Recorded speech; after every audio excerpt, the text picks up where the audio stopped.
Hey brother, welcome to day 24 of 40 Days of Light. We're talking about words that we should own and understand, words that are good words and words that have always had a certain meaning. But all that's necessary to change a culture, really to pervert a culture, is to switch the definitions of words. So we're trying to shed some light on this, not to pick fights, but so that we understand what a good word means in the proper context. So today's word is the word equity. The definition of equity is basically the quality of being fair and impartial. And that's good so far.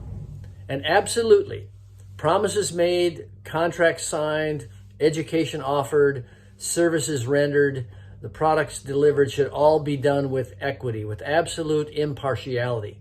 There should be equity in the fairness of rules, of finances, of real estate, of sports, and in medicine.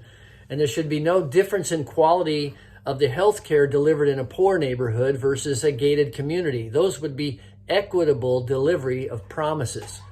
The confusion is that equity has come to mean also equality, and they become interchangeable in this whole idea of fairness.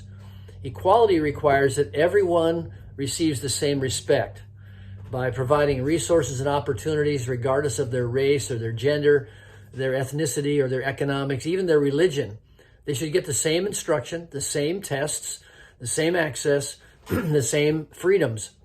But here's the definition of equity that's popularly propounded to us. Equity considers the specific needs or circumstances of a person or group and provides the type of resources needed to be successful.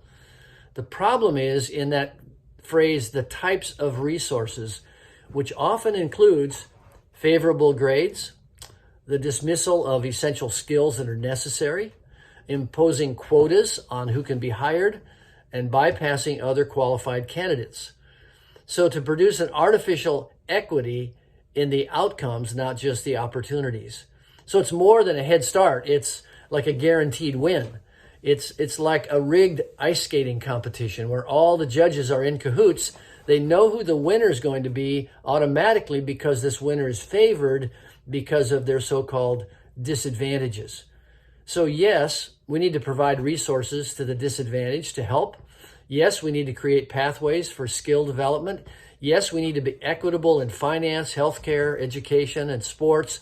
But no, we cannot guarantee that there will be equal outcomes.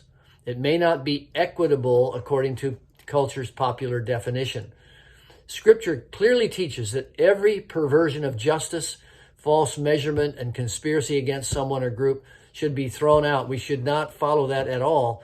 But it also teaches that equal opportunity does not guarantee equality of outcome because people have responsibility. They have different talents. They have different strengths.